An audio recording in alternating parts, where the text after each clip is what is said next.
Alrighty, welcome to episode 212 of Tokwa's Ask Us Anything. As usual, it's been a pretty busy news week. Tesla has joined the Australian Energy Council. In a LinkedIn post, the Energy Council stated that, quote, AEC membership provides an opportunity to collaborate to develop the solutions necessary to drive Australia's energy transition. Together we aim to create positive outcomes for customers across the nation as the energy system decarbonises. We look forward to working closely with Tesla Australia to help shape the future of Australia's energy landscape. And that was this week's news.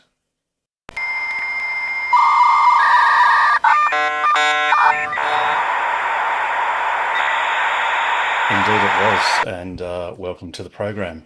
And as is customary, if there is anyone who is new and would like to say hello, please do unmute and do so.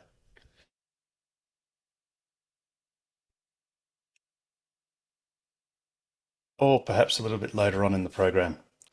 Alrighty, who would like to start us off with either a question or a comment? I've got a question, Harold, if I may. Yes, Paul. Hi, Paul Crawshaw here. Some have met me, some haven't. Something's been perplexing me for a little while. It's only on the minor scale of things, but just a technical question I wondered if anyone there might be able to help with. Spotify on the cars. We have two Teslas. We've got a 2023, I think it is, Model 3, and a 2024 Model Y. And we have this frustrating thing going on when one person jumps in the car and starts using Spotify, it takes Spotify off of the other car, or if indeed one of the kids at home starts using Spotify, and it's being played on one of the cars, it stops playing on the car in favor of the device at home. I don't know if it's something that I can change within the car settings, or if it's to do with my Spotify settings, or what. I don't know if something any other people have come across with. To be honest, I used to use Spotify all the time until Tesla made you basically log in with your own account, and I never bothered doing that. So I certainly don't know. My only guess is if you've got the basic Spotify account, I wonder if it only allows for one simultaneous account to be logged in or active at a time, which might explain the problem. That's exactly what it will be. Yeah. Yeah, well, we've had a family account, which is supposed to be multiple ones. We do have a paid account rather than a basic free account, and we did have a family account, which was, I forget how many users it was supposed to allow, but it didn't do anything differently. So we ended up getting fed up with paying for it and going back to the sort of single device account, as it were. So yeah, I'm happy to sort of pay for the full account if it enables this problem to not exist. But yeah, go ahead if someone's got some suggestions. Well, the other alternative is set up a second email account with a free account and then use that on your car exclusively, albeit it won't then obviously synchronize your songs. You'll have to sort of start that process again. And that's exactly what I've done, Paul, and works perfectly fine. Yeah, okay. So it's like a new account or a new user within the account? No, just a new account. Yep. Okay. New account with new, and just get a new email address. Yeah, right. Yeah. Okay. All right. I'll muck around with it. That should. Does anyone have any experience of the multi-user account within Spotify? Or it's because like I said, I've tried that and it's still, like, even from device to device, one Amazon Alexa device to the other, it wouldn't allow two different sets of music to be played.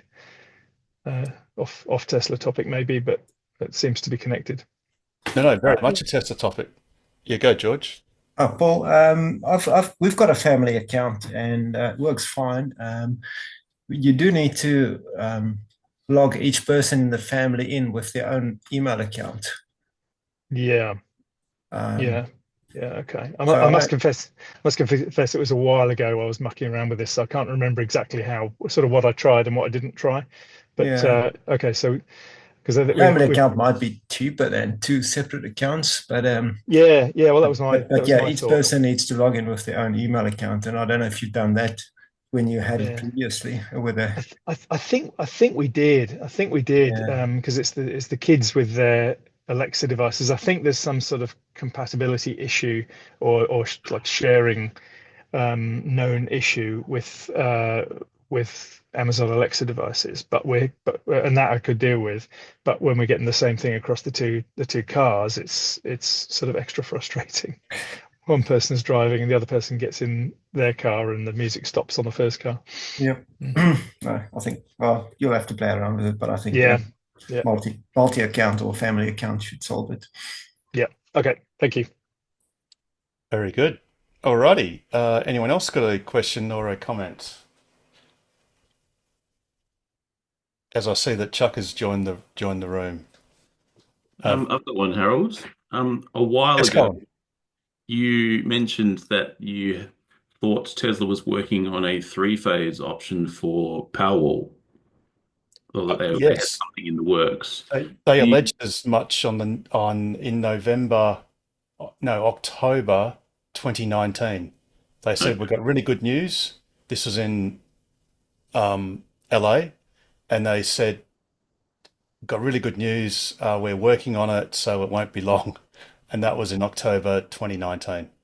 Okay, yeah, I was just curious because obviously with the WA government getting returned and one of their policies being the 5,000 rebate, it's I'm sure it's sharpening everyone's interest a bit in options that work for their systems. I was just curious. I've got three-phase, so obviously looking for something that does three-phase backup and all that stuff. So I was curious if you had any more tidbits of There news on. was there was another bit of news when they came out with the Powerwall 3.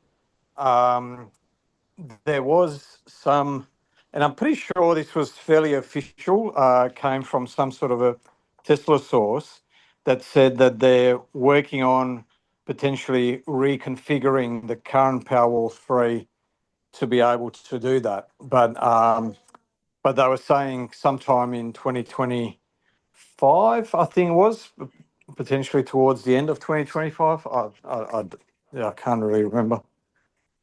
Yeah, I'd take that with a grain of salt because, like I said, at what was effectively a global Tesla owners conference in October 2019, it was imminent, and it's still not. And it's a gaping hole in the Powerwall system throughout the world, except for the States, which has a split phase.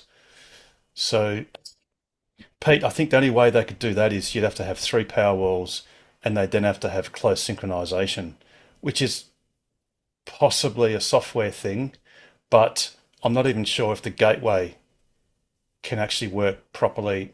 Yeah, it might be a three-phase gateway, so maybe it can, but I wouldn't hold your breath on it, and I would never buy something on the promise that it might be upgraded later.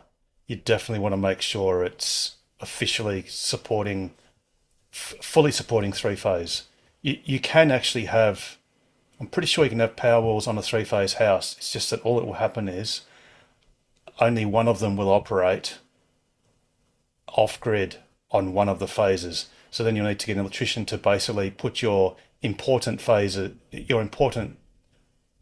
circuits on that one phase for the Powerwall that's still working. And to be perfectly frank, for the price that Powerwall is, it becomes pretty expensive on a three-phase system to do anything useful at this stage. Yeah. So yeah, so Colin, unfortunately, it's just not yet. And this is coming from someone who has got 3 reservations for Powerwall ones, actually, sorry, Powerwall 2s from when they first came out, because I was belligerently intent on having one for each phase and to make that work, but obviously it doesn't. So yeah, maybe Powerwall 4 or 3.5 or 3.3. Maybe Powerwall 3.3 will have 3-phase, but when, no one knows. Yep. All right. Thanks. All Well, some right. would say 2 weeks, Harold. Or some would say 2 weeks, and yeah, maybe two. Who knows? It's just something that Tesla. I don't know. A lot of houses in Australia have 3-phase. Alrighty. Any other questions or comments? Oh, and by the way, congratulations or commiserations to Amber Jade Sanderson, who returns as I think she returns as the Energy Minister. She certainly was the Environment Minister before Reece Whitby, who now has been shifted out of Yeah. Environment and Energy.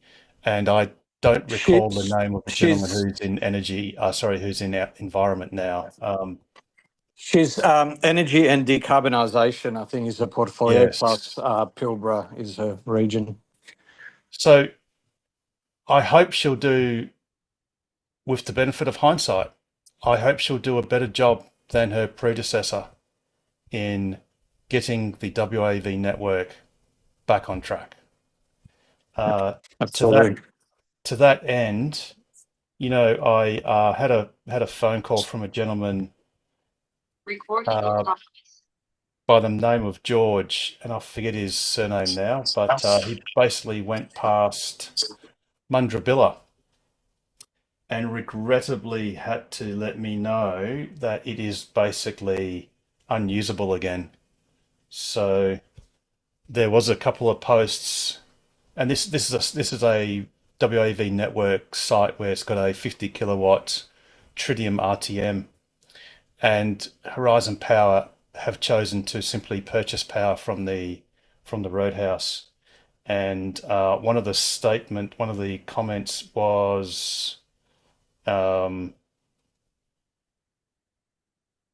basically, you know, they ask you to tell them before you start charging so that they can turn on their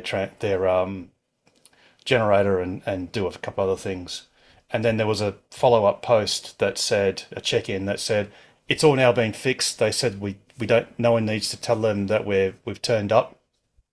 And I hear last night that basically it's now reverted to, no, it's someone used it blacked out the site 3 times in a row, and they asked him really nicely if he would mind not using it and basically go somewhere else. So, like I said, good luck, Amber Jade Sanderson. I sincerely hope you manage the WAV network a little bit better than your predecessor has managed it.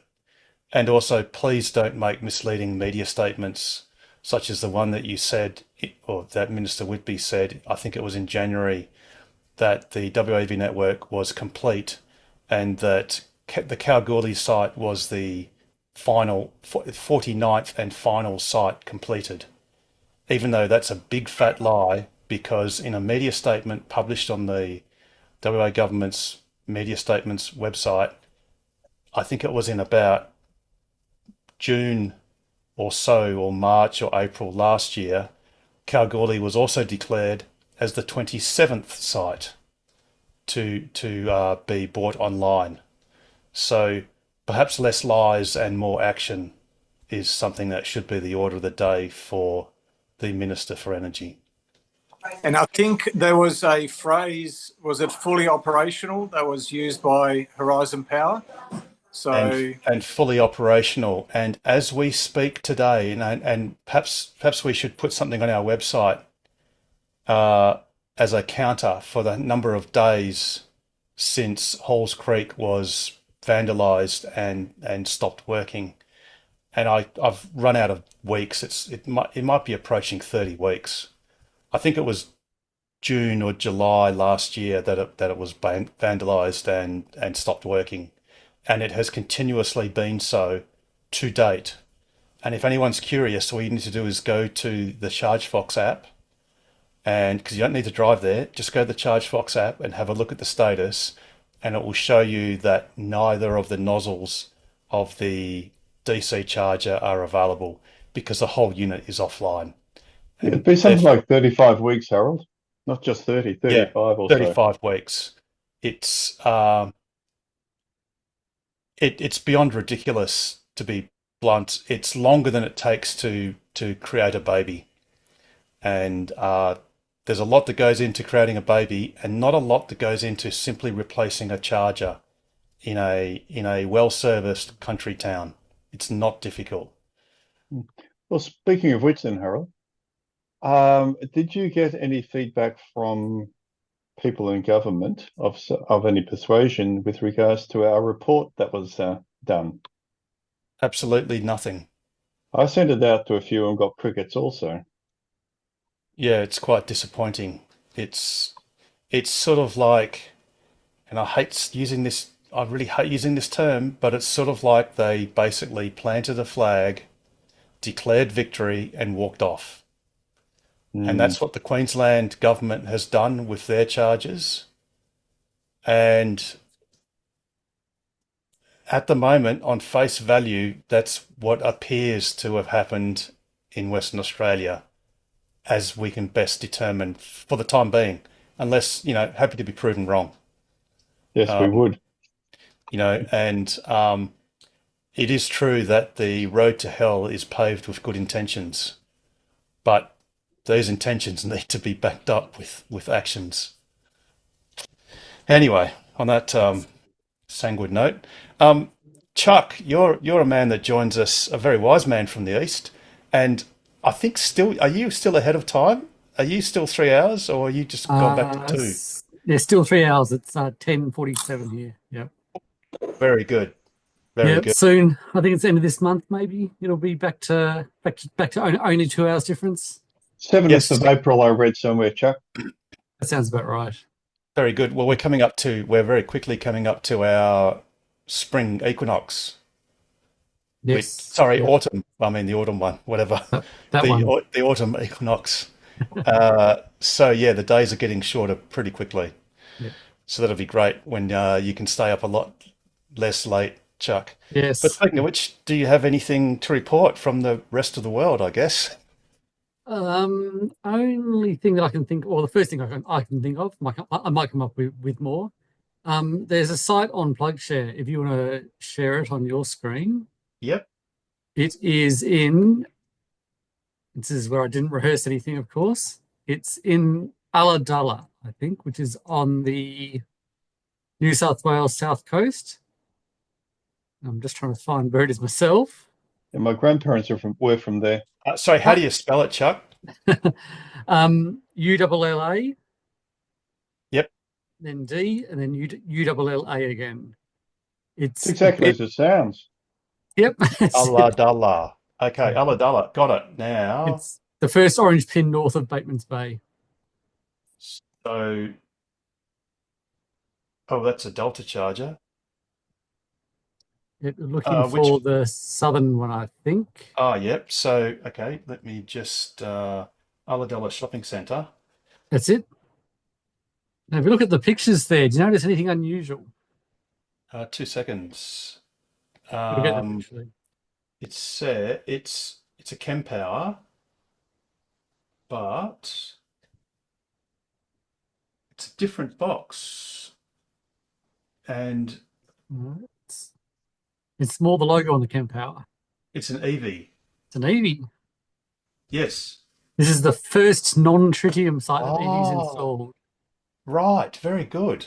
Yeah, because formerly, people might know EV and tritium formerly had the same owner.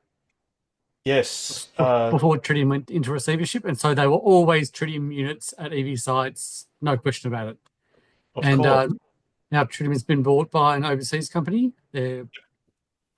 EV's free to buy whatever they want. So so Mr. St. Baker, I think it's Mr. St. Baker that owned both, or owned big shares of both. That's it. So hopefully his investment in EV will be a little bit more fruitful than his investment in tritium. That's right.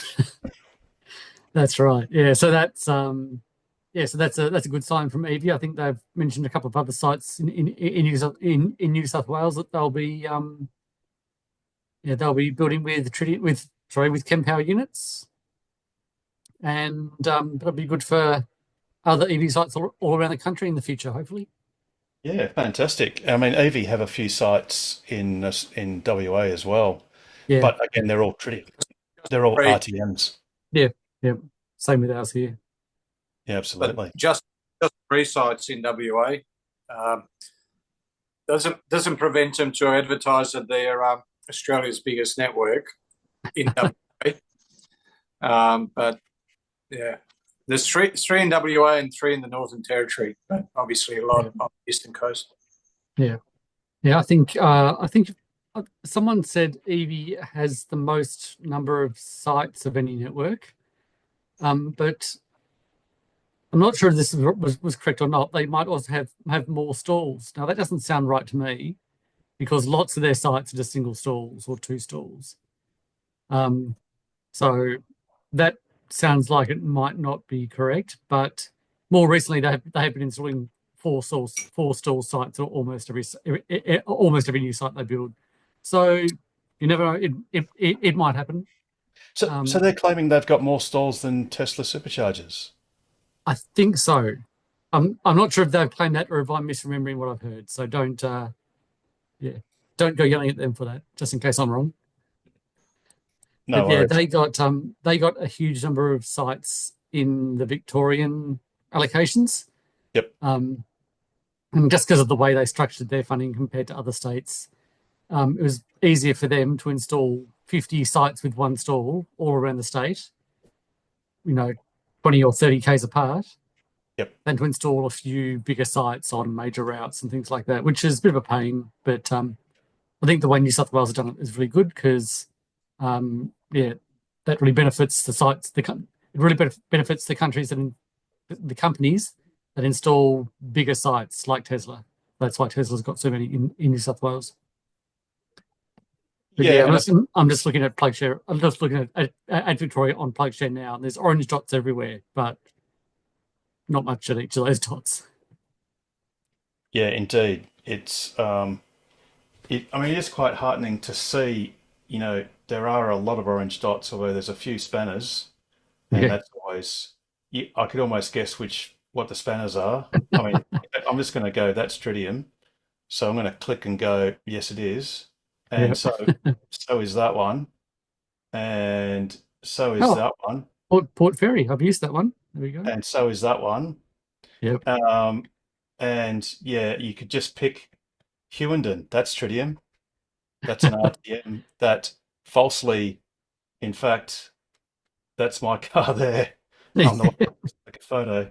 And of course, these are falsely advertised, grossly falsely advertised as 75 kilowatt sites, even though they've all been turned down to 50 kilowatts for unknown reasons. And yet, even on ChargeFox, it shows it as 75 kilowatts. Oh, and since we're on PlugShare, might as well just have a look at Halls Creek. But unsurprisingly, it's got a grey. It's got a grey. What's the name? And here's someone who has. You can see they're conspicuously charging on AC because the DC is profoundly smashed and broken. So there you go. Very good, Chuck. So that's a good thing. That's a first for Evie, and I'm sure they're glad to have ripped off that tritium band-aid. Yeah, I'm sure they're not a fan of all the negative comments they get on every Facebook post or whatever either. So can you use a credit card with Evie, or do you need an account? I believe with newer sites, because most of the new state government funding rounds, they follow the federal government guidelines on publicly funded charging stations. And that means there's a bunch of, not really requirements, they're more like guidelines, but yeah, one of those is accepting credit card payments. Good. And so all the states that do funding, they sort of follow the same guidelines. So it's all fairly consistent around the country. Yeah, I noticed that Ulladulla one was branded by New South Wales government down there. They were part of it. Oh, okay. Didn't see that. Let's have a look at it again. Was that Ulladulla? Yep. Okay, just Ulladulla. Oh, yes. Yep, I see it down the bottom there.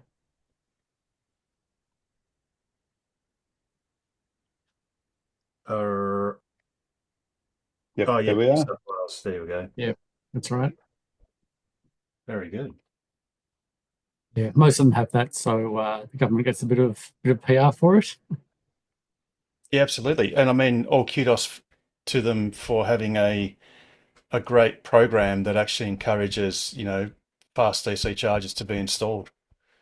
And also, the Queensland government. I mean, it would be an innovation for the West Australian government to have a similar program, and not one that artificially tries to impose charging rate limits between 3 p.m. and 9 p.m. Exactly when many businesses that might want to use that are sort of inhibited from doing so. At least as if you read the rules as written, not necessarily as may be interpreted, but as written. So, yeah, Was something that like the that. one?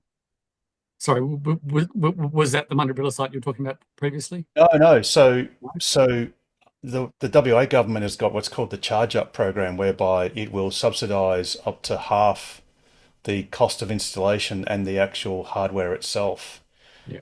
But one of the stings in the tail is that it requests one thing you have to do is you have to have a compliant CPO, charge point operator, or billing system, Yeah. and it has to control and reduce the output or discourage the use of charging between 3 p.m. and 9 p.m., which is the WA's peak power period, or that sort of 6-hour slot.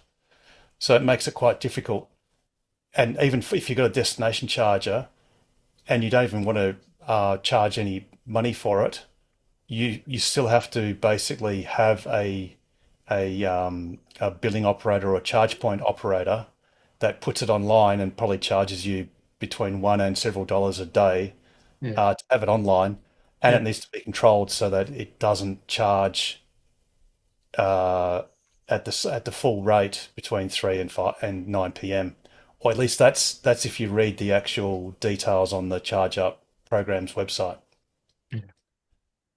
Whereas I'm sure the New South Wales and Queensland governments just said, hey, we'll give you some money if you can put a juicy fast DC charger at these various sites and tender for it. Well, the funny thing is that some of the New South Wales sites, like they might have four chargers of 100 or 150 kilowatts each. They can probably drop the combined site usage by 100 kilowatts, and no one would really notice. Exactly. Yeah. So, yeah. Especially the Coolac supercharger, when that starts being built, that's the one that's going to have the mega pack. Oh, yes. So yeah, Tesla will easily be able to do whatever smarts are needed to keep that grid link okay.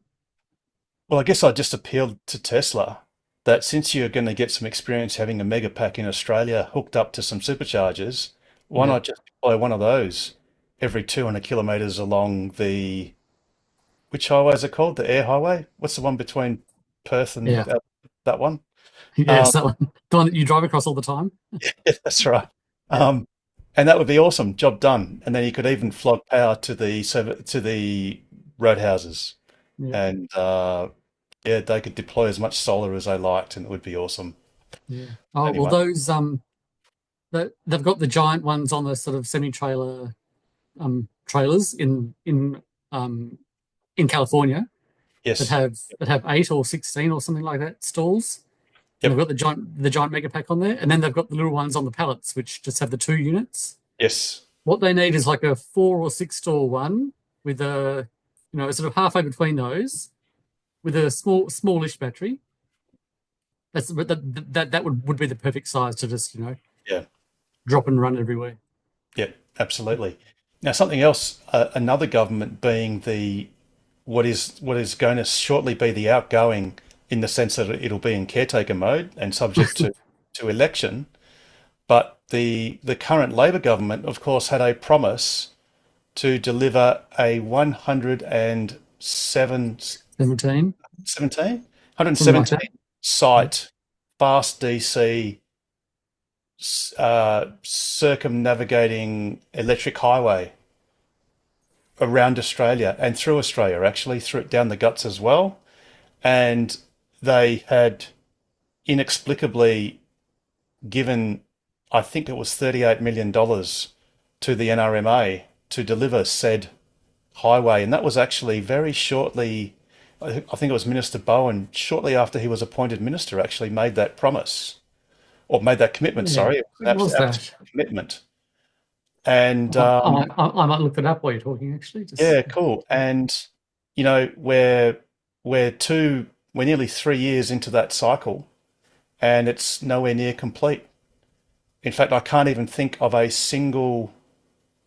Better be careful. No, I cannot. There's not a single NRMA fast DC charger site on a West Australian highway that was part of that promise, unless they want to try and include the one that I think it's in Joondalup. Is that right, Pete? Or somewhere north of Joondalup? There's an NRMA Uh, badged near Butler. near Butler, Yeah.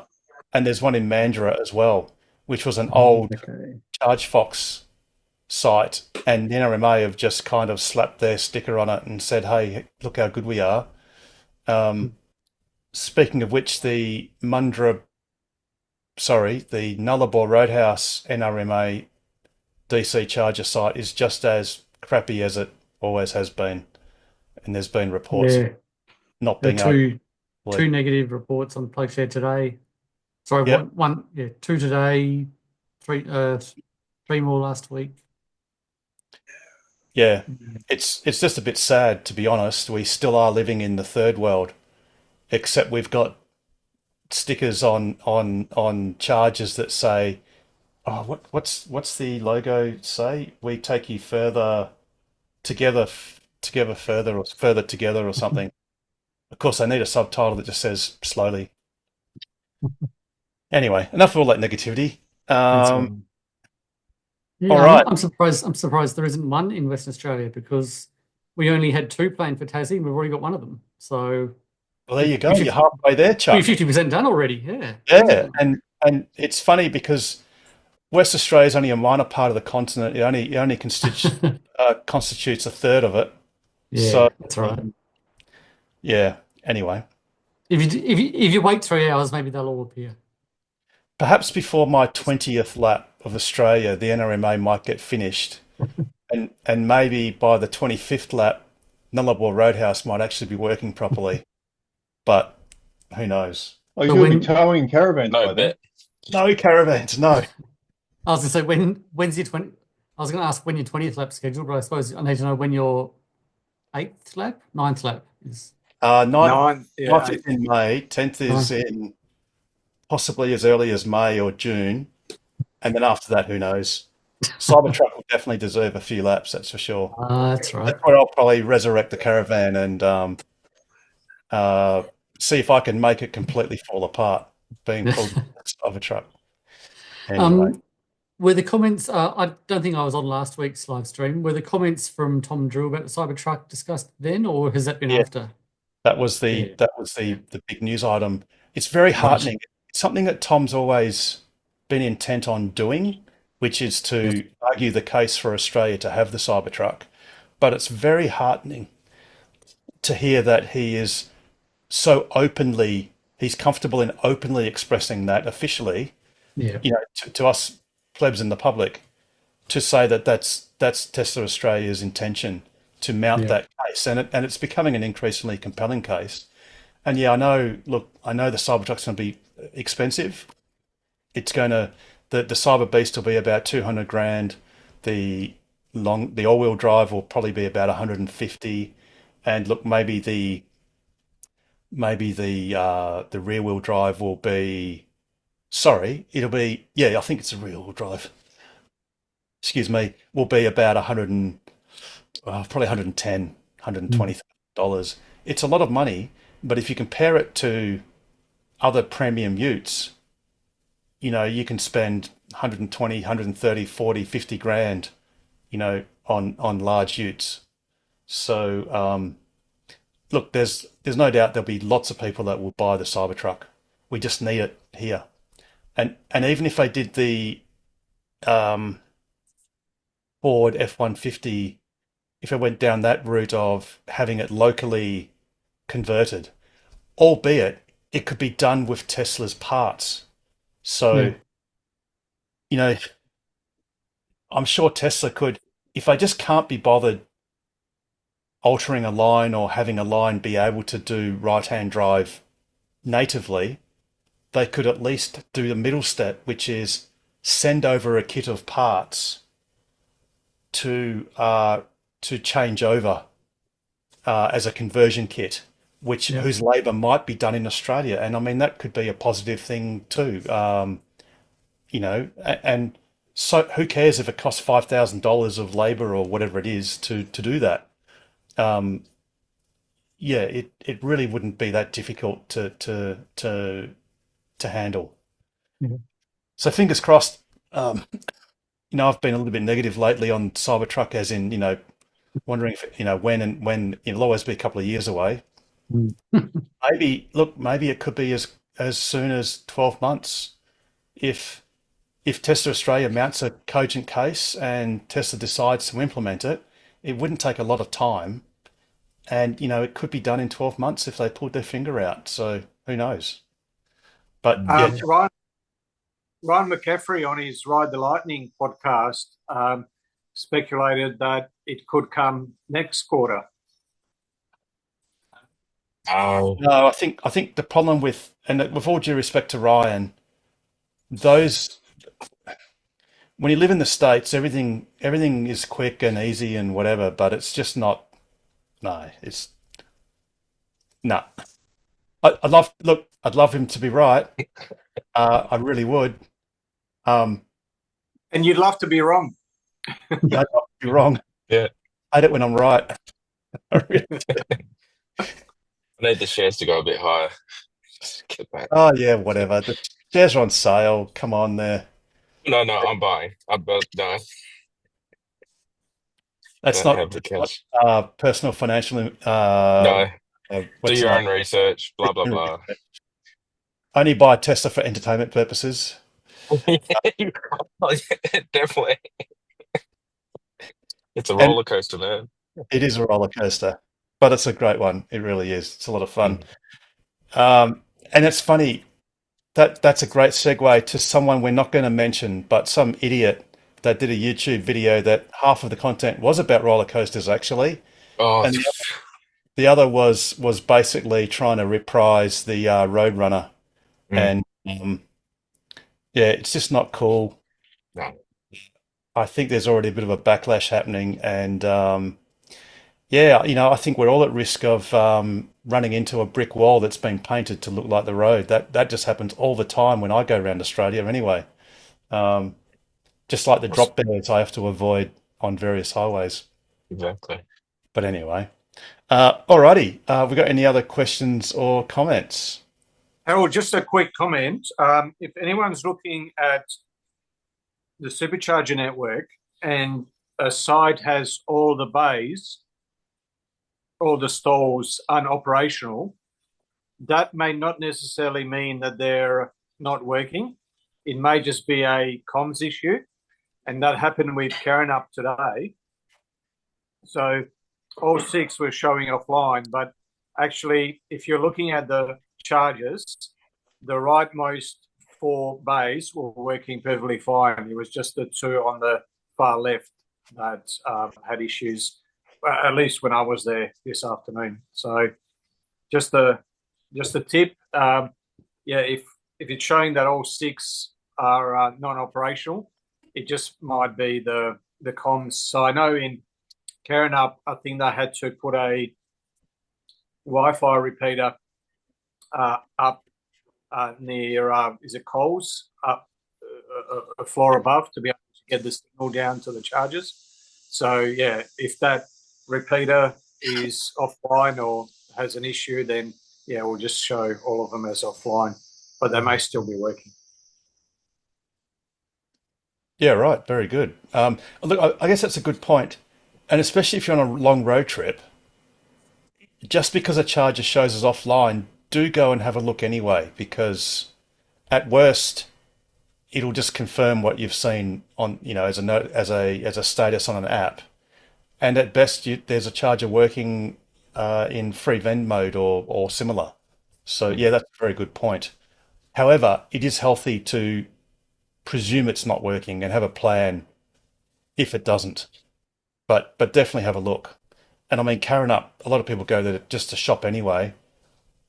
And, if you do want to charge there, do give it a go. And anywhere else for that matter. Alrighty. Any other questions? Harold, I was going to mention we need a Doge in Australia. That might get our chargers working better. Yeah, I hope they wouldn't get decommissioned and then just taken away because they're too expensive to run. But look, I just hope that we get a minister that, once made aware of some issues, is prepared to pivot, and rather than do the same thing and hope for a better, different result, do something slightly different. And sometimes you've got to cut some losses. You know, I've got absolute 100% confidence that Mundrabilla, for example, that will never work properly. It's just not capable of doing so. So something needs to be done there. Unfortunately, most of the other sites in Nullarbor are going down a similar path. Actually, I do have a couple of images of a bit of good news for the Balladonia site, which is actually a solar-powered, battery-backed, all Horizon Power site. So that's something positive. But unfortunately, the other sites along the Nullarbor are going to be Horizon Power purchasing power from the diesel generator / solar system owned by the Roadhouse.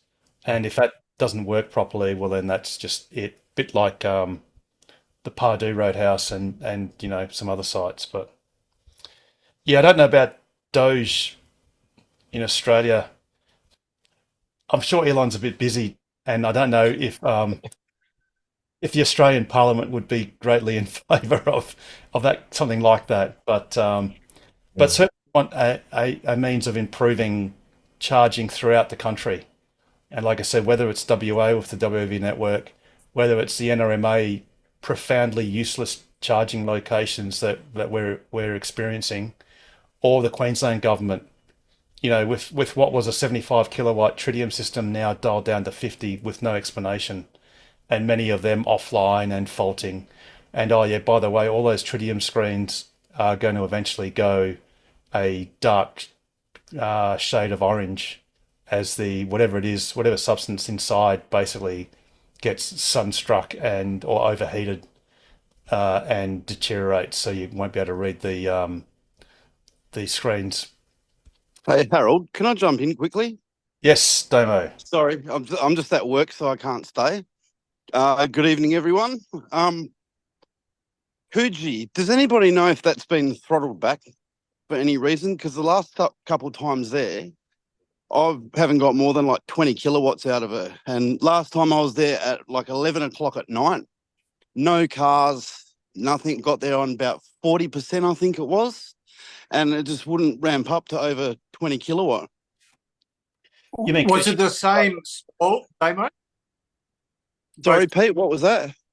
Was it the same stall both times, or did you use a different one each time? Different one.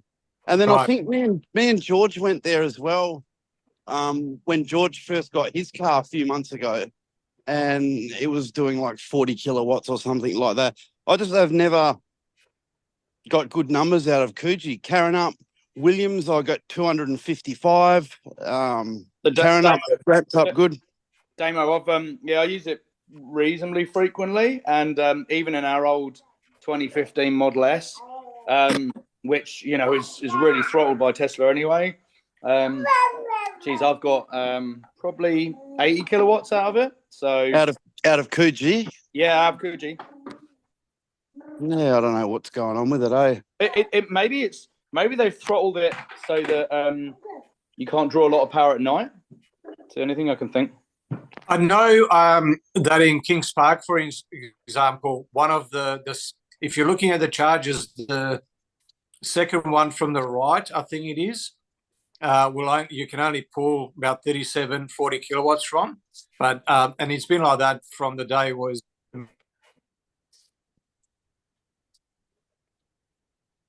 But all the other stalls are working perfectly fine. So, yeah, I wonder. I don't use it that often. But yeah, whenever I have, I just don't seem to get the big numbers out of Coogee. It sucked a bit because I was actually taking one of my mates who's a full-blown petrol head for a ride in the performance, and I said, let's go to Coogee, and then we were sitting there stuck there for ages, and the whole way there I'm telling him these superchargers, they ramp up, rah rah rah, and then we get there and we're stuck there for ages. It's always the way, Damo. It's always the way. Sure is. All right, but yeah, I'll let you go. Yeah, no worries. Cool. Oh yeah, drags again next Wednesday night. So very good. All right, we'll get a few cars. You need to go on the 4 and 5 diet, Damo. You need to lose some weight, mate. Yeah. I think Julie, that girl, or Matt and Julia are definitely locked in. So they're coming.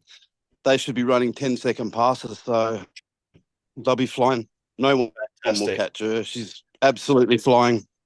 No, she drags like a girl and beats everyone, which is fantastic. Oh, yeah. She's got that thing absolutely flying. Oh, good on them, you know? Yeah, absolutely. So it's good to finally see one get that magic 10-second pass, you know? Yeah, absolutely. Absolutely. Fantastic. All right. Safe driving there, Damo. No, all right, driving next week. Yep, I'm at work now. I've got to go. I'll see you later. I mean, driving the console. Yeah, safe driving the console, mate. Alrighty. Now this is the... Will do, Harold. No worries. This is Balladonia. So Horizon Power has gotten it, the site cleared, ready for the installation of solar panels and the battery storage and charger. And obviously right here is John Edwards's temporary canola oil fueled generator. Relocated to Mundrabilla? No, this is the Balladonia one. Yeah, I'm just suggesting once it's available, once Mundrabilla's gets the solar farm, then maybe. Sorry, once Balladonia gets that, then maybe you move it on to Mundrabilla. Oh man, it's just yeah, absolutely. I guess that's something that TOCWA may have to advocate for, because the alternative is to have something that works almost none of the time. To be honest, I think that Mundrabilla themselves are probably going to try and pull out of the power selling arrangement, because every time their whole site blacks out, it probably costs them money, because if you're pumping diesel or petrol, that gets interrupted as well. And I'm not sure if those Bowsers are clever enough to have registered what they've already delivered in that session. So imagine if they lose the data on that session, you know, it could be hundreds of litres of diesel could be given away for nothing. And the billing may not work either.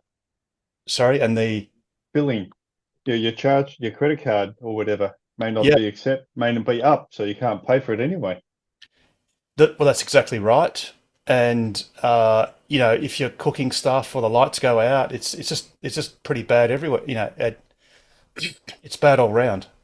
So I don't really know how many times they're going to be inconvenienced before they politely invite Horizon Power to make their own power, or get it from somewhere else, or go somewhere else. But who knows? Unfortunately, the stuff in the bush is just isn't that easy. Alrighty. Have we got any other better questions? Or maybe even, especially from anyone who has only recently gotten their car and has got any curious questions I want to ask about the car, or any features and tips and tricks. I mean, something that's going to come with software 2025.8, I think it is. Bit of good news is you can go into the service section, not service mode, but you can go into the service section of the menu and do a battery health test right there, which will be great. So that's coming up hopefully for us shortly, so you don't have to go to the faff of going into service mode and doing it from there. Of course, your car needs to be connected to a wall connector for up to 16 hours. So it's definitely something you should do, well, whenever you don't need the car for a while. but then you can basically get a battery health report a lot easier than you used to be able to do. So hopefully that'll come out in the next few weeks. And then maybe a few weeks or months after that, FSD will come out as well. But who knows? June. June. Yes, June, July, August, October. 2025, 2026. Years. And May. Harold, the other thing I was going to mention was the returned astronauts. Yes, Yeah, cool. yes. It was great to see Sonny and Butch. I'm sure that gravity is weighing quite heavily on them at the moment. But I'm sure they probably wish to be those dolphins that were frolicking around the capsule, where they probably went, "Oh, where'd that come from? It came from out of nowhere." But yeah, it was pretty cool. They finally returned home. It was a little bit like Gilligan's Island, really. They went for an 8-day tour and ended up spending, was it 9 months? 8 months, Yeah. 9 months. Yeah. So yeah, I hope they got a lot of overtime. In Yeah. fact, Is an irrelevant question, but is Sunny short for Sundance? Sundance and Butch? no, they actually those two nicknames bear very little resemblance to their real names. It's quite weird. Is it Bruce? I can't remember the gentleman's. I can't remember either name actually, but I think those nicknames aren't at all similar to their, or very obliquely similar to their actual names. Well, they are ex-pilots, aren't they? And pilots have their handles. Exactly. But yeah, no, it was great to see finally come down, and yeah, some of the comments were interesting too. Where I think it was Butch that was interviewed while he was still in space or on the space station, and I think it was by the New York Times, and asked a question, something about Elon Wall Musk, Street Journal.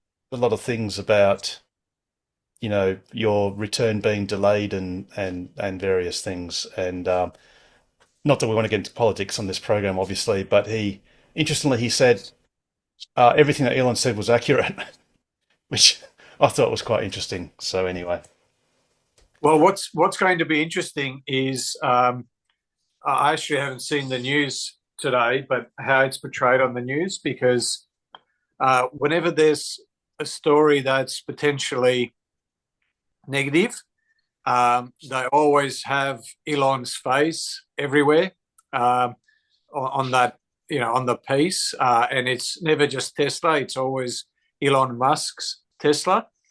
But if it's a positive story, then it's SpaceX or Elon Musk never gets mentioned. So yeah, I'll be interested to see how it was reported, and whether whether there's any context that they give it. I heard on the radio earlier today, someone was saying that the two astronauts may spend months, maybe even longer than a year, in rehab, obviously trying to get their muscle mass, their atrophied muscles effectively back and their bone density back. But yeah, they could have been brought back a lot earlier because SpaceX did offer the US government their services a lot sooner. But for political reasons, they didn't want it to be done before the election. oh, and mind you, they did offer to do it for $100 million. So there was that extra cost. There was a cost. It wasn't for free. It wasn't a free offer, which would have been a lot worse if that was turned down. Quite frankly, that would be appalling. But I mean, it was going to cost $100 million, which was the normal rate. I mean, that's just the normal rate for a SpaceX launch. But still, yeah, it's But this second time they charged a similar amount as well. So yes, but it was for half the crew. So there are 4 seats. Butch and Sonny took 2. So they sent up. They've done it in such a way that, because the capsule they returned on was not the one that was just recently launched. it was one that was launched a few weeks ago, or I can't exactly remember when. And I'm pretty sure that was launched short. So rather than having 4 astronauts, they had 2, so that then 4 would come back, and then the other 2 would go back on the one that just launched now. It's a bit hard to explain, but yeah. So basically, I guess you could say it's 2 astronauts that would otherwise have had a mission were bumped Yep. from that mission to make way for Sonny and Butch, who Yeah. are actually The one they came back on was launched in September. September, and Yeah. that was a 2. Thanks, Colin. They'd only had 2 astronauts on board to make room for Sonny and Butch. But yeah, I mean, like I said, I definitely hope they claim a absolute butt ton of overtime, 24/7 at triple time and all the rest. That's a And they had clothes rationing as well. Apparently, they were a little bit short on clothes because in the space station, I'm not sure many people realise they don't ever wash clothes; they're just disposable. So I think they wear the same clothes for about a week, roughly, before binning them or stowing them. Sorry, and yeah. Anyway, cool. But yeah, welcome back. Or any Tesla questions or comments? China. Oh, sorry. No, go I on. don't- Thanks, Paul. Go, Yeah, I George. just want to chip in, Harold. As you know, I did my recent trip to Tassie, and it was great. And yeah, I'm sort of one of the silent club members, but I've had the benefit of, or at least I'm getting the benefit of the club, like probably many others as well. And I borrowed a spare wheel, and that was great. And I just want to express my thanks for the people who paved the way for crossing the Nullarbor, because those 22 kilowatt chargers that were put there initially are still there, and they're still the backup for when places like Mundabilla is not working, where I had to use the 22 kilowatt charger. And I reckon if it wasn't for you guys, we would still not be able to cross the Nullarbor. Yeah, and this was your drone shot too, wasn't it, George? Yes, it was. Yes, very good. Yeah. So, that was really great, and I appreciate it a lot, and appreciate the club. So I just want to express that. I think the club means a lot for many silent listeners that just listen in on YouTube. And yeah, you guys' effort to be here every Wednesday and share information, and it takes time, not just the 2 hours that you're here sharing information, but also to prepare. So thanks for that. Thanks. Committee members, the committee members are all volunteers, and they tirelessly it to all members and for all members' benefits, basically. So and everyone that does that gets a lot of fulfillment and satisfaction out of doing it, and spreading the word and making road trips easier, and benefiting all members. But sorry, George, I cut you off there. So yeah, please. No, all good. I wanted to say that one of the last things you mentioned just about a week before my trip was about the lower bumper air intake guard, which I then hastily ordered and got it 2 days before we left. Very good. And that was a must. You have to have that if you do a long trip. Yes. Because the amount of bugs and stuff that got caught in that grid was amazing. And as you mentioned when you showed it the other day, all of that would have ended up on the what is inside? It's a so basically air conditioner. There's a large radiator, and it's an air conditioned radiator. Or no, it's a liquid. No, so in the more modern, actually, I'm not exactly sure which year of the Model 3 it came out. All the Model Ys have it, and then the later Model 3s have it, whereby it's a single liquid-filled radiator, so it just has coolant in it, and even your air conditioner cooling is done via that radiator through a heat exchanger. So it's a single radiator.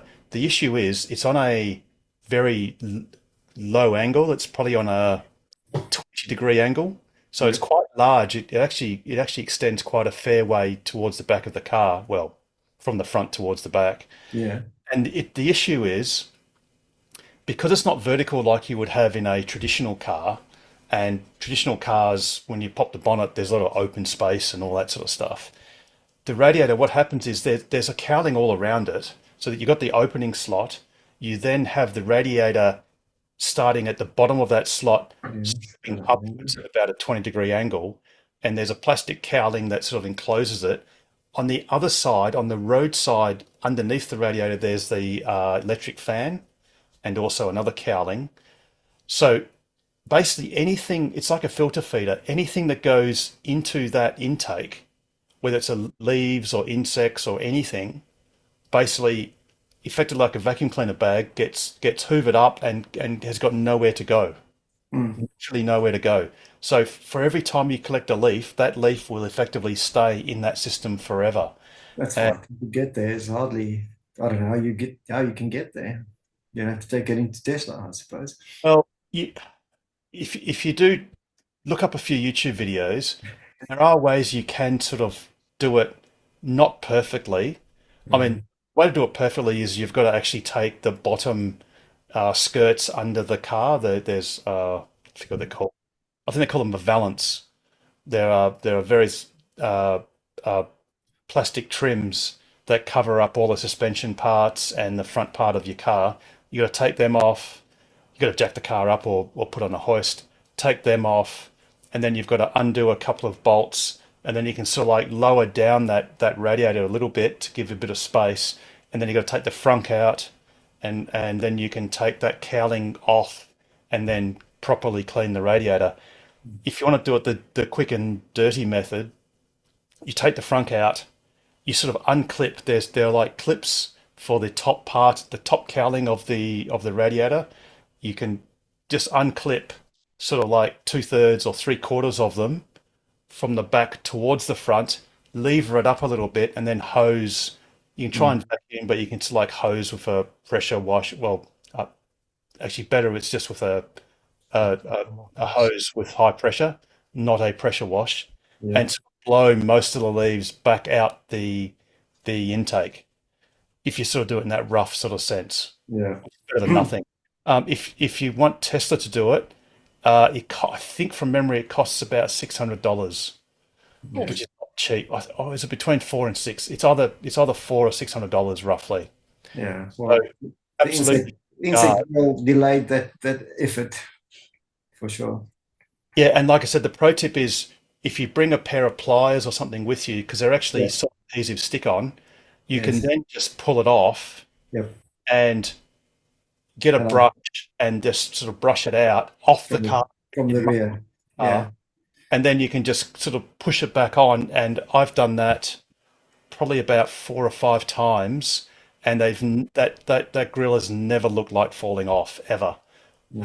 So yeah, it's a great thing. And I forgot the cost, but it's not a great. Doesn't cost. No, it's not a great cost, and I used your pro tip as well, taking it off and cleaning, brushing it off. Yes, well, I learned the hard way. Instead of brushing it back in. Yeah, I was in Adelaide River, I think it was, on a previous 1 or 2 laps, and I was brushing it while it was actually charging, and of course that was just fracturing the leaves, fracturing the insect wings and all that sort of stuff into tiny, like rough sort of semolina or flour or something, and that was just getting sucked into the radiator and clogging it up. So yeah, please don't clean it on the car. Definitely pull them out, clean them as hard or gently as you like once it's off the car, and then just clip them back and they'll be perfectly fine. Yeah. And another comment is I took a Starlink with the suction cup arrangement that's on the website. I had those little brackets manufactured, and the suction cups were perfect. I mean, they were actually stuck to the roof at one stage for probably about 3 weeks without ever coming off. Anyway, so fantastic. So Starlink for the win. Yeah, no, and one question though I have on the Kempowers, the WA EV ones. I found with my rear wheel drive that I never get sort of more than 111, 112 kilowatts. But on Tesla superchargers, I get sometimes, if it's a fast supercharger, close to the 170 that the rear wheel drive can take. Is there a reason why those Yeah. Kempowers don't go higher? Yeah, unfortunately, Kempower is a CCS system, so that's a combined charging system. It's the same outlet that the Tesla superchargers use, but under the CCS standard, international standard, the maximum current that a CCS charger, compliant charger, can provide is 500 amps. So then when you multiply 500, oh, sorry, that is true. The reason why on the Kempower you don't get the full 150 kilowatts is the Kempower, the hose, the cable is limited to a maximum current of 300 amps. Sorry, so if you get your battery voltage, apply it by 300 amps. That's the maximum theoretical power you can put into your car, and your car's battery would be about 380 volts. So when you get 380 times 300, and I'll just check that. That's 114 kilowatts. So that's why, even though if you had a higher voltage battery pack, you would get up to 150 kilowatts. So if you got an 800 volt pack, for example, some of the Hyundais and other brands, they can actually pull the whole 150 kilowatts or very close to it, because within the 300 amp limit, 800 volts, you only need whatever it is, 100 and something amps, 180 amps or something to achieve that full power rate. Gotcha. So that's the reason. Now, the reason why I said about the 500 amps, that's why if you go to, say, the RAC charger at RAC headquarters, that's a 350 kilowatt charger. So surely you should then get 180 kilowatts or 250 kilowatts if you've got a larger battery, Model 3 or Y. Again, you can't get that because Because they of are the capped at 500 amps because of the CCS standard. Whereas Tesla does not mind. 380 volt battery that I've got. Yeah, so Tesla does not mind whatsoever to pump in 625 amps into our cars to get the full rate. Yeah. Okay. Good. Thank you. No worries. Alrighty. Any other questions? Oh, Paul, I think you were going to say something. Oh, I've been very excited this week watching the Chinese FSD drives and that sort of stuff. And I thought, with their accents and stuff, I thought, oh, maybe, hopefully soon it'll be Australian accents. We'll be doing the same thing, freaking out. I Amazing to watch. I love how Sorry, guys. I think it was Herbert who does Bridal with Herbert. Yeah. And man, he's so prolific. He does more than a video a day. It's just nuts. Yeah. And he's a hyperbull. But he actually went to the effort of translating some of those videos, and he used Grok or something or whatever to translate it. And it was like this monotone voice. And then he goes, actually, I might just play that clip again, but just in its native language. And like you say, Paul, they were just going off. There was that one where there were barriers and the car went on the wrong side of the road and then went to the right side of the road and sort of like did this dog leg to go through. Yeah. And the Chinese drivers were just losing it. They were just in raptures. Yeah. It will be good to have Aussie accents giggling like grown men, giggling like girls as this car just does something awesome. Yeah, you could just imagine it. You got a couple of tinnies of VB. Not that you can drink. Not that you can drink. You can't drink that. Going crikey, how to do that? Oh my god! Oh my god! It's going to be great. And look, it will happen. One day it'll happen. Yep. Stone the crow. Stone the crows, buddy. Oh my god! Flaming hit. Actually, there was one today I watched where I think it might have been on Herbert's as well, where it was off road, and then so there was no lines, no nothing, and the car's sort of driving around like you would or something, and it came and there was like a hill, and it was sort of like looking over and going, nah, and then turned back and then went back and then found the road and then the navigation showed that there was something there. That blew my mind. I'm being very excited about this because it was just like I'm a bull, but I've been going, oh, I don't know about this. But then watching it in peak hour Chinese traffic with people and scooters and stuff, and it just doing it, and the um Chinese drivers going, oh, it's not been aggressive enough, and I'm like, I would have just gone, nah, Barley's, it's too much. But yeah, that's if it can work there, it can work here, no worries. So yeah, it's gonna come, it'll happen. It will. I mean, you know, if you've been alive for more than a couple of dozen years, you just know that no matter how far off something seems, in hindsight, it was like, oh, that was just happened like that. It was so quick. But yeah, one day, just like a hypochondriac believes they're going to die of a disease, one day they'll be right. Yep. One day we will have FSD supervised, and hey, one day we'll have FSD unsupervised Yes. in Australia, and it won't just be that RAC driverless bus that requires lollipop people to close the road. Well, it did between Mill Point Road and Yeah. the Esplanade in South Perth. Back It in the day. literally had someone blocking traffic so this bus could do a left-hand turn or whatever it was, a right-hand turn. Yeah. Something. It was just Yeah, nuts. I rode that back in 2017. It was hilarious because back then I go, oh, our cars will be driving next year. Because Elon said so. Elon said so. At least I didn't buy FSD, so I'm okay. Bought the shares instead, so I'm Absolutely. not sad. But yeah, very excited. It's going to be an awesome year this year. All the stuff coming. That's right. And according to Elon, next year will be epic. And 2027 and 2028 will be ridiculous. Yeah. So couldn't happen to any nicer shareholders, if you ask me. Oh, exactly. I agree. An ridiculous year. And there was a little bit of minor news that Tesla had ticked off one of its applications in California on its way to getting a robo-taxi fleet agreed to or ratified. And I think the application was for it to be a privately booked, publicly available, or pre-booked, publicly available chauffeur service, basically with humans. But obviously, what it can do, and I think it intends on basically chauffeuring employees, Tesla employees, by using Tesla employees supervising FSD supervised.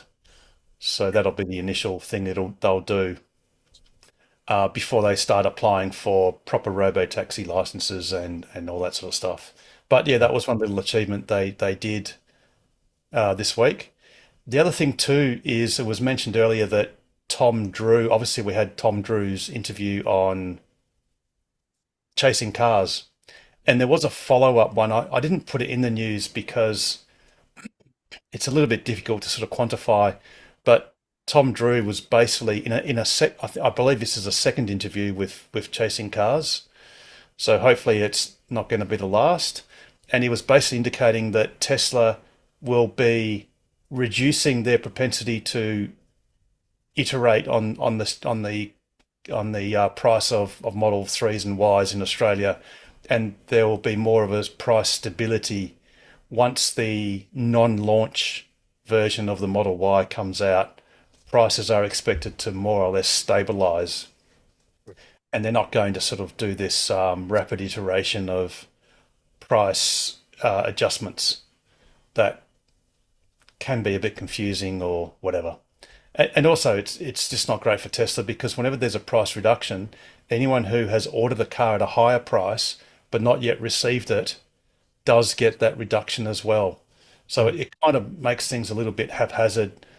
And, you can have a situation where someone got a car yesterday and then a price decrease occurs and then they feel a little bit burnt. So that was another piece of news where prices for Teslas in Australia, new ones, are expected to more or less stabilize, which is a good thing as well. But obviously, no word yet on the more affordable car, which Elon Musk has indicated is going to be launched by the middle of this year, and I guess it's only a few months away. But we'll have to wait and see what that actually is. Who knows? Alrighty. In this later stage of the program, we've got any other questions or comments? Oh, Colin, you got your hand up. Sorry, I didn't just notice that just then. No, I haven't just put it up. I just had a question. I asked this in the Facebook group and got some good responses, so I'm pretty sure I know the answer, but I sort of had a follow-up question about how often Tesla updates the navigation data. Because I found so I'm living in Bunbury at the moment, and the new Wilmington Highway obviously opened in December, and as yet the Tesla navigation does not know it exists. It used to be annually. It used to be once a year, which was quite a long interval. Paul, can you see on yours what your navigation data says? Yeah, 2024.32. So yeah, it was Oh, so last that's year. about October last year or Yep. September last year. Yep. So, Yeah, I think it's only like twice a year or something. which means it should be soon then. Hopefully, yeah. I thought I saw somebody sharing, I think somebody who got the new, like the next update that's coming, the .8. I think they said good. that had a navigation update with it. Good. I think I saw something somewhere. But yeah, it was weird because the first time it happened, I gather from the answers I got on Facebook that the maps come from Google, but the navigation comes from TomTom, and they update at different rates. So the map's all updated because that's on Google, so it knows the highway's there. And then I had the navigation running, and it was trying to divert me onto every side road off the highway. Like, what is going on? It's fun, eh? It keeps yelling at you. It was just Yeah, I freaking just out. mute that, Colin. I mute it Yep. until you get back to the proper highway. Well, I now that I know what it's doing, I don't navigate through that section because I know where I'm going and I just don't bother. But it was actually a bit dangerous because every now and again, like the curve assist would kick in as you were like going over a bridge over one of the new roads, and it would start slowing down and just like, what is it doing? Don't forget, Colin, what it does do, and a couple of times I'd get frustrated at the car going, why are you slowing down? There's a perfectly good piece of road, but I've forgotten that I was navigating to home, but I was going to go not where it wanted, but further up because I was going to go past a shop or whatever. And what happens is, if it wants you to turn right or left and you're on autopilot, it will actually slow down ahead of the turn. It won't make the turn, but it will slow down ahead of it. So obviously, if it's got the wrong navigation information, it'll then want you to turn right on a road that it thinks you're on, but you're not. And therefore it'll brake quite hard, or well, it'll slow Yeah. down a fair bit. First one or two times it did, I was like, this is dangerous. Like, I'm gonna disable this somehow because So you're saying that there's someone that says that they've got 2025.8 I saw it a week or two ago, which makes me wonder. I thought it was somebody. It's somebody I follow on X or something, and I thought they were in Australia. They might not be, given that it was like a week or two ago, and as far as I know, that update hasn't gone wide in Australia yet. Yeah, don't forget to get navigation updates. You need to have your car on Wi-Fi. So Yeah, it's this important. one, like they had a screenshot of it, and it was like I'm pretty sure it was 25 to 2025.2.8 or whatever it was. So it was like the next one from what we've all got now, and it had navigation was 2025.15 or something. I think was the. So it seemed to make sense. It was So I saw it a week or two ago, so I can't remember the details, but yeah. So that'll be nice to have that new highway because that's I use that a lot at the moment. So it's a bit. Yeah, absolutely. It's a shame Tesla don't actually do it much more often. Every quarter, something like quarterly would be nice. Or yeah, it is a bit of it's a bit of a pity. Happily, I mean, in the old days, it used to be once a year only. So I guess if it's twice as often, that's half as bad. But Yeah, I was most curious when I got that answer that they don't get the navigation data from Google as well as the map data, and just so it all updates a lot more often? There must be some commercial reason or something that they get the navigation off TomTom. But It must be a commercial reason, absolutely. I dare say perhaps TomTom had a cheaper price, perhaps, or maybe Google didn't want to provide an offline map database. Maybe ask TomTom Drew.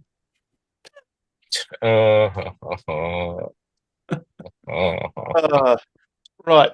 Thanks for joining us. You'll be leaving now. Dearie me. Very good. All right. Excuse my cough.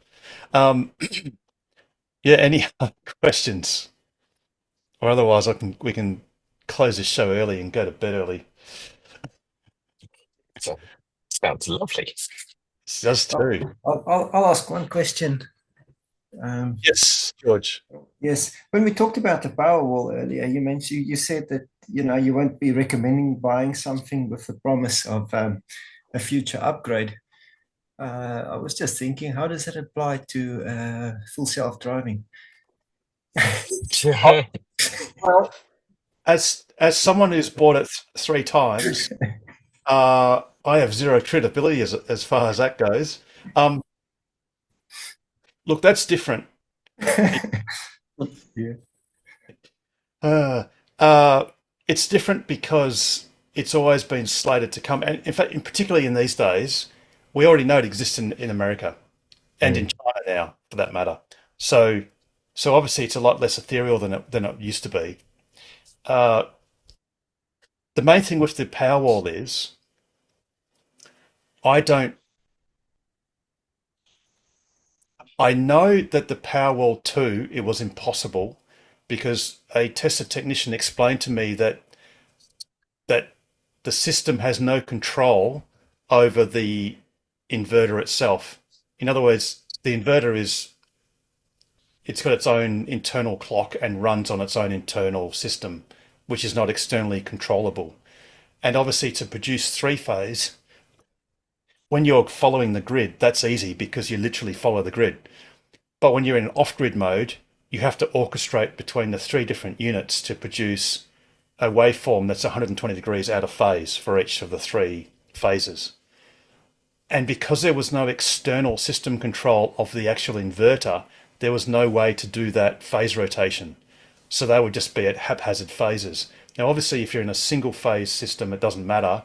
Or if all of your phases are disconnected, if you've only got single phase loads, again, it also wouldn't matter.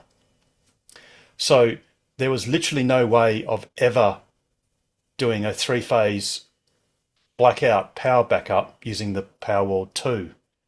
What I don't know is if the same thing applies for the Powerwall 3, or whether the inverter, the frequency control or the actual inverter control is done by Tesla's external system, and therefore, a bit like what you can do with Victron inverters, you basically network them together and they cooperate when in off-grid mode. So unless that question was definitively answered, and I think Tesla has never claimed that the Powerwall 3 can be upgraded to, or will be able to be upgraded to 3-phase in the future. So unless Tesla says so, I would never buy a Powerwall for a 3-phase house on the presumption that somehow it'll work out later on. That's what I mainly mean to say. FSD, yeah, I mean, look, I had a car. It was a Model X. It was built in November 2016. In October 2016, Elon said, it would be driving itself between California and New York by the end of 2017. I owned that car for, I forget, several years, 5 years, I can't remember now.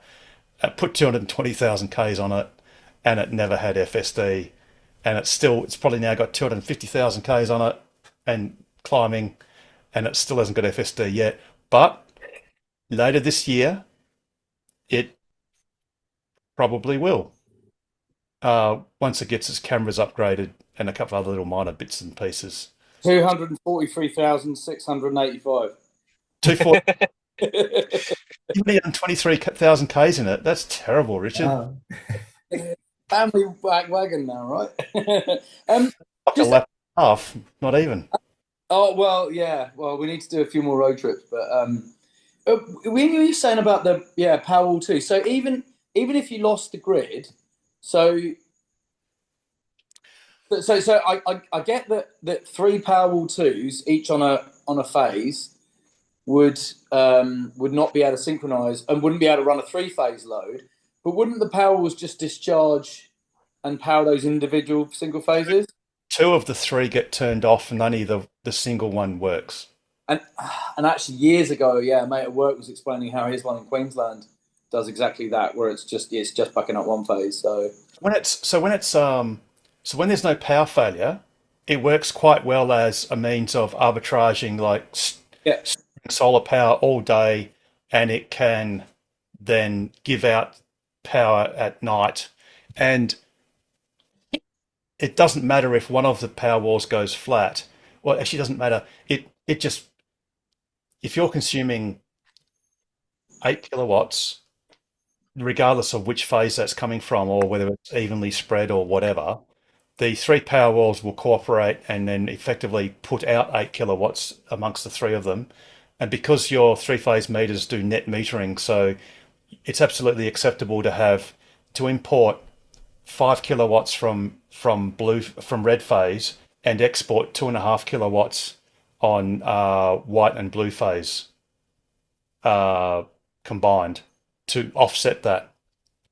So all you're losing really is 3-phase backup when the grid goes down. Precisely. Of your 3 phases. Yes. But you're still getting all the other benefits. Yes. But for some people, because to be honest, something the cost of a Powerwall system, you'll never make that money back by storing solar, because the cycle cost of storing it, even if you got the solar for free, during the warranty period of the Powerwall, the cost will exceed the power that you could run through them, the solar power you could run through them, or it might match that cost at, say, 30 cents per unit or something like that. So it's never really, at this stage, economically viable to have batteries. But if you say that's true, however, on those 1 or 2 blue moons where you have a major power outage, if you can ride through a cyclone, a storm, whatever, for 1 or 2 or 3 days, that itself is worth possibly, a tenth the cost of the Powerwall or a quarter of the cost just for that one event. So I don't know, because it depends kind of what you do with it, because it works so well here. We've got just single phase, two Powerwall 2s, and because because the midday saver tariff is so good, 9 a.m. to 3 p.m, 8 cents a kilowatt hour. So we absolutely crank. I think today we pulled 60 kilowatt hours off the grid between that 9 to 3. So we're charging the 2 car, the S and the X. We're charging the 2 Powerwalls. We're powering the house. But because we get such cheap power, that was part of the decision to put the pool in, because then we're cranking the pool heater to 34 degrees every day from 9 to 5 p.m. And we're then avoiding that expensive 3 to 5. And geez, there's 8 of us in the house at the moment, and we're not even breaking sweat at $100 a month for the whole house being electric and everything. So it's kind of an enabler, obviously air source heat pump for the water as well. So it's kind of, but that wouldn't have been possible had I not made that investment. Yep. Well, I just did a depressing calculation, just back of the envelope. So if we say that the Powerwall is $15,000. Yeah, I think the first thing with the gateway and the second was 14. So that's exactly bang on. So if we say $15,000. Down to 12,000 now for a second Powerwall. Yep, but if we say your first one is say $15,000, and then we say that you're going to use the whole 14 kilowatt hours. Yep. So that's 14, and then that's every day for 10 years. So that's 14 kilowatt hours a day times 365 is 5,110 times 10 for 10 years is 51,100 kilowatt hours, Yeah. which is a lot. Yeah. And then we divide the $15,000 into 51,100 kilowatt hours. And the answer there is a cost of 29 cents. Which is bang on what the A1 tariff is, pretty much. So what you've achieved, and this is presuming your solar system was free, and every single kilowatt hour you got for free, not for 8 cents. Yeah. So if we presume that every single kilowatt hour mostly you got was 8 cents, then it goes from 29 cents to 37 cents. So you're paying more for the A1 tariff just to have the technology hit of having a Powerwall. And that was the first Powerwall. The second one is very similar. So again, it's not economically viable, although you could say that that was a sunk cost and you could lose your job tomorrow and need to scrimp and save. And it's sort of been pre-saved. You've prepaid that sort of next 9 years of use. But there was this one time where Emma called me at 5 o'clock and said, "You better have got my sausages in the oven because I will murder you if I don't get fed when I get home." And then we had a power cut, and I kept on cooking the sausages. And on that night, it was worth every penny. And that's my point.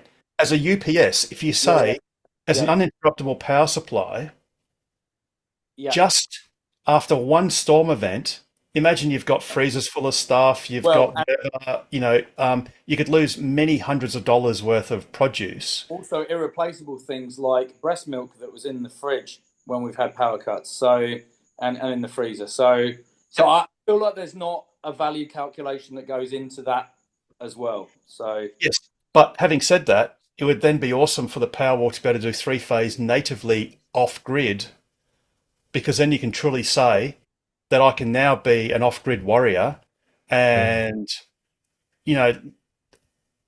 that rather than saying, well, I can't run my air cons because I've got a three-phase aircon, or I can't run something else, or I'm inhibited. I've only got a third of the capacity. I've got 3 Powerwalls, but I've got a third capacity. Hang on. So I'm still trying to get my head around the calculation, because using today as an example, we've drawn 60 kilowatt hours off the grid. We wouldn't have been able to do that had we not had the Powerwalls. So, but the point is, you could have just paid 30 cents on the A1 tariff, and you'd still have $30,000 in the bank. But that's not including obviously, and sorry, whatever we generated in solar was obviously additional, like took off what we would have taken, what we would have drawn. So, like I said, if you presume that the Powerwalls will last for 10 years, on a 100% cycle every day, now they may last longer than that, they may last less longer than that, but that's their warranted guarantee thing. So, let's put it this way: if on the 11th year, if the Powerwall drops dead, you are not getting anything back from Tesla. They're going to say, sorry, that's 10 years is its life. And even the ACCC would agree and say, no, that's how long you'd expect a system like that to last for. So if it broke on the 3,650, no, whatever it is, sorry, 3,650th day, 51st day of its operation, 10 years, that's it. So, and that's the only way you can really measure these things on, is what their expected lifetime is. And on that basis, even if the power was free, so just all solar, because when you said you consumed 60 kilowatt hours, that's fine, but your Powerwalls only had 30 of those. If they were empty, and you filled them, they could only hold 30. The other 30 went into your house, because your pool pump uses a lot, and your air cons added up together use some as well. So that's where the other 30 went. And you would have charged the car too. Actual use was 72.5. Changing subject though, just while I think of it, I was listening in, but I wasn't in a position to respond about the chat that was asking about the Spotify issue right at the start. So I don't know if it's still here, but we've got two Teslas and a house and a family Spotify account. and we've got accounts for both, and never had a problem. I can't remember. I wasn't sure if that had been answered or if someone had that scenario that they'd used, but it works okay for us. Yeah, I presume on your family account you've got several email addresses, so you just That's have right. one different email address per car. Yeah, and that's what we worked out. Yeah, Okay. yeah. And like I said, I've been lazy because I've never got round to actually putting in an account. I just use Tesla's default account, which obviously no longer works, and I've Yes. just been too lazy to do anything about it. Yeah. Anyway, cool. All right. We got any other questions or comments? I just shared a link in the chat, Harold. I was looking at a link that somebody else shared, but the next article is titled "Tesla to Abandon Regular Price Changes in Australia." Yes, so that's actually quoting the Chasing Cars article, which is this one here by Tom Baker, not Doctor Who, because he's a lot younger than the other Tom Baker. But yeah, it's really good that that Tom Drew has done another interview with Chasing Cars. So, which is great because you really don't want to have erratic price changes, because like I said, it usually means that Tesla sells their car for the cheaper price anyway, even though someone was prepared to pay the price they ordered it for. But I don't know why they sort of got into that strategy, whether they were trying to micromanage orders or whether it was really instructions from head office. And perhaps, look, I hope perhaps it means that Tesla Australia is getting some more autonomy and some more influence in the way they run Australia's affairs. And like I said, I hope that also means they have some more oomph when it comes to bring in the Cybertruck, which we know they want, and we all want. So yeah. But 'Cause it was pretty amazing, some of the price changes. Like when I had probably one of the most extreme examples where when the Model Y with Hardware 4 got released in, was it April something last year, and I'd been waiting for that, and so I ordered like day one after that was all confirmed. I'll get into my phone. Ordered day one, and then it took 6 weeks or something for the car to come. The price dropped by $9,000 before I took delivery. And you got the $9,000 discount. Sorry, that might include the drop. That $9,000 might have included the drop when I ordered the car, because I think the price fell when they announced that, and then there was like another $5,000 drop before I took delivery, which obviously they give you that price. So you were very happy with that car then. Oh, it was a wild time. Like, I think there was 2 or 3 price cuts in that period, and the last one was like a week before we took delivery, so we had to like redo all the novated lease stuff with the new price, and it was quite a headache. So even though it was a nice headache to have, but it was still a headache. Yeah, absolutely. By the way, obviously once the launch edition flushes out, there will be significant price decrease. So it'll be at least $5,000 off. Obviously, at the moment, they've only got the long range launch edition that can be ordered at the moment, and frustratingly, it still says delivery is expected to begin in May. But of course, that says nothing to what would happen if you order the car right now, because I believe there's zero chance of getting it anywhere near May, given the anecdotal evidence that there's a lot of orders, because they've obviously canned the standard range. And like I said in the news a couple of weeks ago, one faint possibility is it might be to prepare a runway for perhaps a more reasonably priced version of the Model Y. And they want to have that distinction so that people don't jump off the current order and go for an even cheaper version, perhaps. Or perhaps it's just that a lot of people ordered them because they're a shiny new toy, like yours, trolley. So been working on this without pay. That's a unique thing. But yeah, so we'll see what happens with the Model Y. But yeah, hopefully it is good that perhaps the prices will more stabilize, which is good. Alrighty, getting towards the latter part of the program. We'll see if we've got any other questions, or we might wrap this awesome show up. So yeah, please, if you do have a question, even if it's what you might think of a regularly asked question or something that we should know anyway, please do ask away before we take away the show. So yeah, any questions? And Pete, if you're in the background, we might need you on stand. But oh yeah, cool. Pete's up back. Yeah, okay. Any questions before we wrap up this awesome show? Nope. All right. We're going to bed early tonight. Awesome. Alrighty. So Pete, how would we round out an awesome show like this as if we didn't already know? As always, stay safe, stay sustainable, and stay ahead of the curve.